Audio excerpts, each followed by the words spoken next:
let's take a look at what's going on around the world. This is a 30-day map of earthquakes larger than 4.5 magnitude. You'll see here in this entire region here in the Ring of Fire, you'll see it's on fire, pun intended. You'll see all these earthquakes in the West Pacific, north of Australia. And in this area has been very active, so you'll see a lot of quakes, magnitude 6, magnitude 5. Well, they're all over 4.5. So you see how lit up it is, and then you go over here to the West Coast, and it seems silent. But in reality, California has been getting hit with a lot of earthquakes since July. So it might not show that much activity over 30 days, but certainly over 60 days there's been sizable activity in the West Coast. And today, you've got to see what's been going on in Oregon, because that's the big story here in the United States. Is there was a 5.9 here, 4.0, 3.7. That was this morning, around 8 a.m. Pacific time, and 3 sizable earthquakes happening within about an hour and a half. And my concern is that there is going to be another sizable quake right here in the Juan de Fuca fracture zone. That's what we're looking at here. And the reason why is I see no evidence of tremors in the Pacific Northwest, and I see no evidence of tremors in Northern California. I don't see an evidence of seismic energy picking up in Northern California. So that tells me there's going to be another earthquake right here on the Juan de Fuca. So if a 5.9 didn't do the trick, if a 3.7 didn't do the trick, if a 4.0 didn't do the trick, maybe a 7 will. Maybe a 7.5 will. Okay? So anybody living in Medford, Eugene, Salem, Portland, and definitely anybody on the coast. I mean, Coos Bay, you kidding me? You live in Coos Bay? No excuse if you don't have food and water and an emergency plan. I mean that's ridiculous. So if you live in these areas, I would definitely be, oh my gosh, Coos Bay is right at that point of the Juan de Fuca fracture zone. So I'd say that's ground zero right there is Coos Bay. And I would suggest you have an emergency plan handy, because if that earthquake rips in either stronger magnitude, I mean, you just need to be prepared. You never know.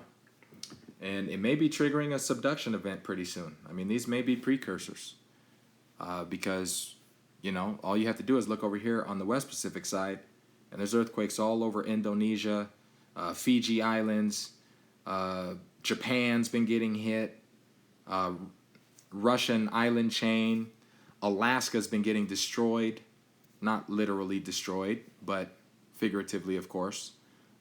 Tons of seismic energy that's coming off the West Pacific, and it's traveling along the plate boundaries.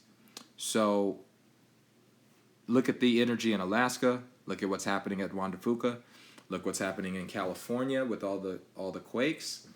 And these are 7 days of quakes, I believe,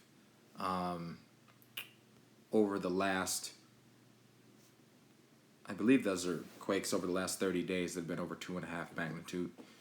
And usually what I would expect, which is why I issued a 5-day warning, based on the Dutch sense method.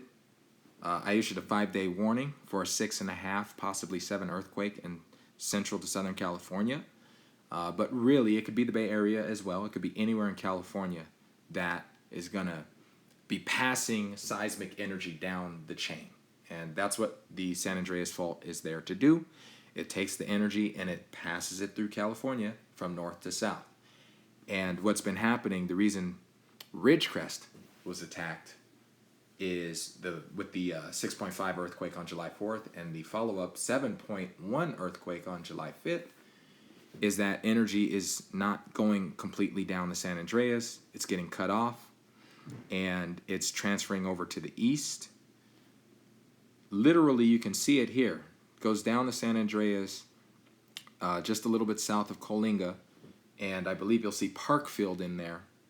Somewhere around Parkfield, you'll see it starts to shift and go over to Eastern California.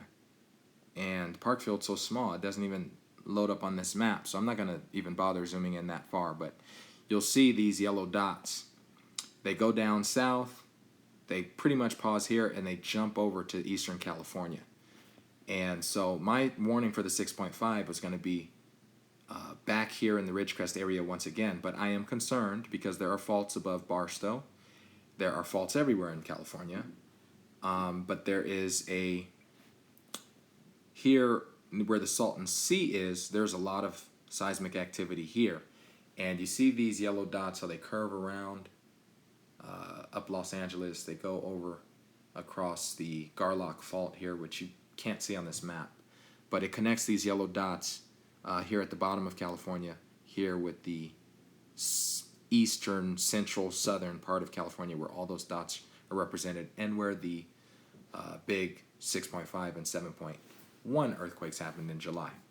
I think those two are going to connect more efficiently, and that's going to mean either somewhere on the San Andreas north of San Luis Obispo and over, which would be Parkfield, either that's going to rip a big earthquake and it's going to force more energy to leave Ridgecrest and just go down the natural path along the San Andreas, or I'm looking for an earthquake to strike above Victorville here, really above Barstow, and it's going to hit there.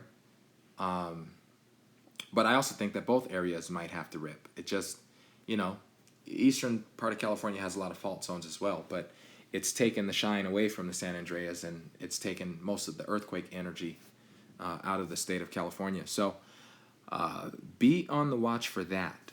But I really am concerned about the Pacific Northwest, because if I don't see tremors, that means Juan de Fuca goes again. Other than that, getting away from California and getting away from the Pacific Northwest, I am concerned here in Indonesia and New Guinea, Papua New Guinea, Fiji Islands, Solomon Islands. I am definitely concerned because over the course of the last week, we have seen a lot of quake activity, and I am concerned that a high magnitude 7 or even greater, maybe even an 8 or an 8.1 or an 8.2 may strike. And I believe if it does happen, it'll happen within the next 5 days or so. And I'm looking for it to strike in these areas I'm zooming in. Papua New Guinea, there's this red line right above it. That is a prone area for strong, sizable activity. And this fracture zone here in the Solomon Sea. But generally speaking, I don't need to pinpoint it. I just am concerned about this whole area. The energy is there for a 7.8 to 8.0 plus magnitude quake. It's there. So be on the lookout for that. And here you'll see this tremor map, which shows nothing. That really reflects energy in the West Coast, Pacific Northwest. So, and with that said, I'll conclude what I'm talking about. Just be on the lookout for a large quake.